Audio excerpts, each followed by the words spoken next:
What's up, guys? So, as you can see, I made some progress on my initial D machines.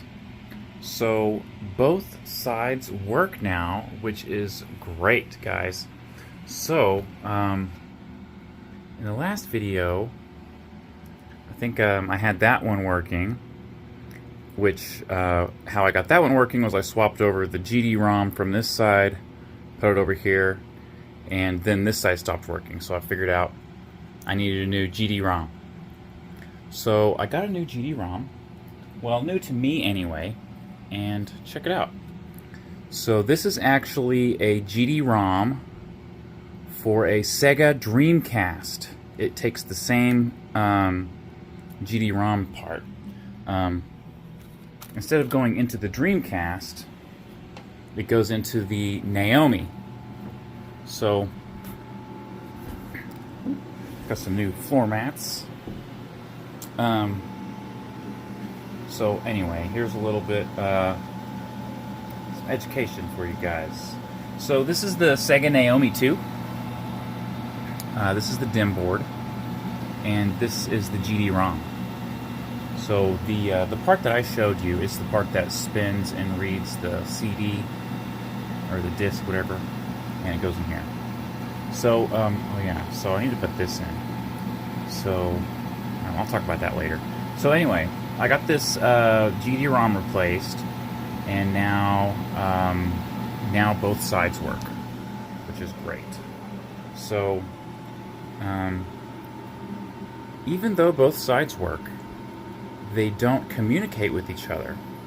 And I was messing with the settings, I was reading online, I messed with the fiber optic cables, all that jazz, and I couldn't get them to work. And I did some research online, and I think I figured it out. But, you know, I gotta buy some more stuff, of course. But, basically, let me show you what's going on here. So, okay, so the first thing, before I forget, this little, battery I'm gonna replace. It goes right here. So this is one of my old Naomi's, and this one still works, but I thought, and this could be the case, so this one is not the original Naomi to the cabinet. The one that's on this side had been replaced, and it was replaced with a newer one that had a different, it had a different menu and everything. Like whenever you go through the menu to, you know, do the network settings, all that stuff. And so I figured, okay, well, because this one was replaced with a newer one, that's probably why they weren't communicating with each other. Which that might cause it to not communicate with each other. But I found another reason why they weren't communicating with each other, and that has to do with this piece right here. So whenever I replaced it and I couldn't get it to work, and I was messing around with the DIM boards, I noticed that one of them had this thing on it, and it goes right here, and it's kind of like a spacer that goes between the Naomi and the DIM board.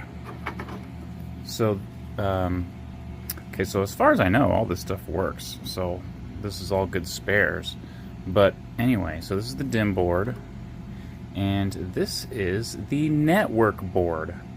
And so I found out online that when you link machines together, they have to have this board in there. And it goes in between the Naomi and the DIM board. So I think, and I only have one of them, so I think that's why they are not linking together. And my theory is that, you know, whoever had this before me, they had the Naomi go out and they replaced the Naomi. And so they took the Naomi out, they chucked it, and they didn't realize that they had this was attached to it, and they got rid of it and they put a new one in, and they didn't take the spacer, this board, off to put in between the DIM board. Maybe it had the DIM board already installed and they just replaced the whole thing. You know what I mean? So that's my guess as to what happened. But long story short, guys, I only have one of these network boards. So I now have to try to find a network board. And I'm hoping this one works. I don't need two of them. But yeah, I need a network board so that these two will talk to each other and you can race each other. So, yeah, that's it. So anyway, I didn't really talk about this battery too much. So I've got to replace this battery on that side. What this battery does is it saves the settings. So each computer, you have these settings. So you got to set whether or not it's one player, two player. You can go into the DIM board and you can set whether or not you use the card readers. It has like the coins, like how much it costs to play. You can put it on free play. It's got all these settings in here inside the computer, and this saves the settings. And I actually already replaced the battery in that side, but the battery in this side, it's dead, I guess, because anytime you shut the game off and you turn it back on, it loses the settings, and you got to go through the settings to play it. Because I've got my card readers unplugged right now because they don't work. They're just looping. And I think it's an issue with the wiring harnesses, but that's what I'm going to fix next. But yeah, I think replacing this battery, I won't have to go into the settings and turn the card readers off every time. Because you can't just turn it on and play it. You got to turn it on. You got to lift up the seat and hit the buttons and go through the menu, all that stuff. So yeah, I need to replace that. So what I have left on this thing to get it fully functional is I need to buy a communication board. I need to get the card readers working, probably by rebuilding the wiring harnesses, by depinning the Molex connectors and putting new pins in there. I got all the tools for that, but it's not fun. But yeah, probably rebuild those harnesses, and I need to replace this battery. So this is the replacement one. I already got it, but yeah, I need to replace this battery.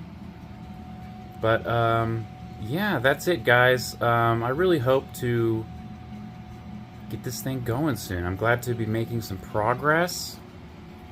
I've got both sides working, so yeah, that makes me feel a little bit better about spending some money on it. Because yeah, like I said in the last video, this thing's a money pit. It's costing me money, guys. But it's like kind of like having a project car, you know what I mean? But yeah, got more stuff to buy. I gotta buy one of these communication boards. But yeah, we'll see. So that's it, guys. See you next time.